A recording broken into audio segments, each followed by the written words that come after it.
নমস্কাৰ বন্ধু আৰু বান্ধৱীসকল, ইতিমধ্যে কিন্তু আপোনালোকৰ বিনামূলীয়াকৈ চৰকাৰৰ তৰফৰ পৰা চিলাই মেচিন আবেদন প্লাছ আপোনালোকৰ 15,000 টকাকৈ আপোনালোকৰ লগত লাভ কৰিব পাৰিব।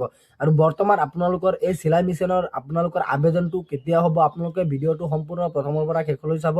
আবেদন কেতিয়া হ'ব, কি ডকুমেণ্টছ আপোনালোকৰ দিব লাগিব, আপোনালোকে কোন ডিষ্ট্ৰিক্টৰ মানুহসকলে আপোনালোকে আবেদন কৰিব পাৰিব, গতিকে মই গোটেইখিনি কিন্তু আপোনালোকক ষ্টেপ বাই ষ্টেপ জনাই দিম। গতিকে আপোনালোকে আজিৰ এই ভিডিঅ'টো সম্পূৰ্ণ প্ৰথমৰ পৰা শেষলৈ চাব। আহক আমি ভিডিঅ'টো আৰম্ভ কৰোঁ। প্ৰথমে আমি আপোনালোকৰ লগত আলোচনা কৰিম যে কোনসকল হিতাধিকাৰী আপোনালোকে এই আপোনালোকৰ চিলাই মেচিন প্লাছ 15,000কৈ টকা আপোনালোক যে দিব, ইয়াত আপোনালোকে কেনেকৈ এপ্লাই কৰিব পাৰিব। প্ৰথম কথাটো হ'ল যে আপোনালোকৰ ছেকেণ্ড ইয়াৰ পঢ়া, অৰ্থাৎ আপোনালোকৰ SS আপোনালোকৰ 5 টকা হ'ব লাগিব।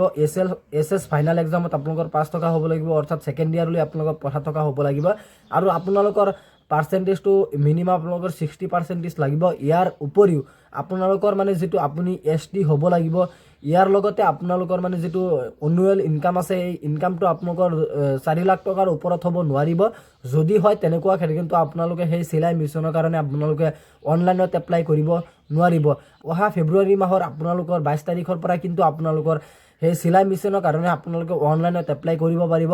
আৰু আপোনালোকৰ প্ৰয়োজনীয় নথি পত্ৰসমূহ আপোনালোকৰ ভোটাৰ কাৰ্ড, পেন কাৰ্ড, আধাৰ কাৰ্ড, এই তিনিটাৰ ভিতৰত এখন লাগিব। আপোনালোকৰ বেংকৰ একাউণ্টখন লাগিব।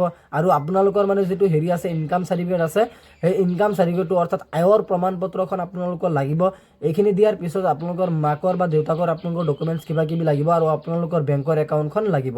গতিকে আপোনালোকে যিসকল প্ৰাৰ্থী আপোনালোকে ইচ্ছুক আছে, আপোনালোকে কৰিব বিচাৰে, তেনেকুৱা ক্ষেত্ৰত কিন্তু আপোনালোকে মোক কমেণ্ট বক্সত জনাব। মই আপোনালোকক এখন মানে 22 ফেব্ৰুৱাৰী তাৰিখে মই আপোনালোকক এখন ভিডিঅ' বনাই দেখুৱাই দিম যে আপোনালোকে কেনেকৈ এপ্লাই কৰিব পাৰিব অনলাইনৰ যোগেদি, আপোনালোকৰ কি ডকুমেণ্টছ লাগিব, গোটেইখিনি কিন্তু আপোনালোকক ৰিকুৱেষ্ট কৰি মই আপোনালোকক জনাই দিম। গতিকে আপোনালোকক এই খবৰটো সেইকাৰণে দিছোঁ যে বৰ্তমান কিন্তু আপোনালোকৰ যিটো নটিচ ওলাইছে, সেই নটিচৰ কাৰণে অৰ্থাৎ 22 ফেব্ৰুৱাৰী অহাৰ লগে লগে মনত থাকে নে নাই, সেইকাৰণে আপোনালোকক জনাই দিবলৈ এই ভিডিঅ'টো অলপ সৰুকৈ বনাই দিছোঁ।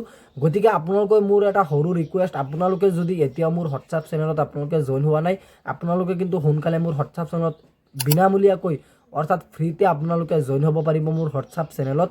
মোৰ হোৱাটছআপ চেনেলত অলপ পিছে কিবা আপ টু ডেট কৰিয়ে থাকোঁ। গতিকে আপোনালোকে যিকোনো খবৰৰ লগত, যিকোনো আঁচনিৰ লগত, যিকোনো চৰকাৰী চাকৰিৰ লগত আপোনালোকে আপ টু ডেট হ'বলৈ আমাৰ হোৱাটছআপ চেনেলত আপোনালোকে জইন হ'বলৈ নাপাহৰিব। গতিকে আজি ইমানখিনি আছিলে আপোনালোকক দিবলগীয়া ইনফৰমেশ্যন। আশা কৰিছোঁ ভিডিঅ'টো চাই ভাল পালে। যদি ভিডিঅ'টো চাই ভাল পালে তেন্তে ভিডিঅ'টোত এটা লাইক কৰি দিব। আৰু আপুনি যদি আমাৰ চেনেলত নতুন আছে, প্লিজ আপুনি আমাৰ চেনেলটো ছাবস্ক্ৰাইব কৰিবলৈ নাপাহৰিব। ধন্যবাদ থাকিল সকলোলৈ। জয় আই অসম।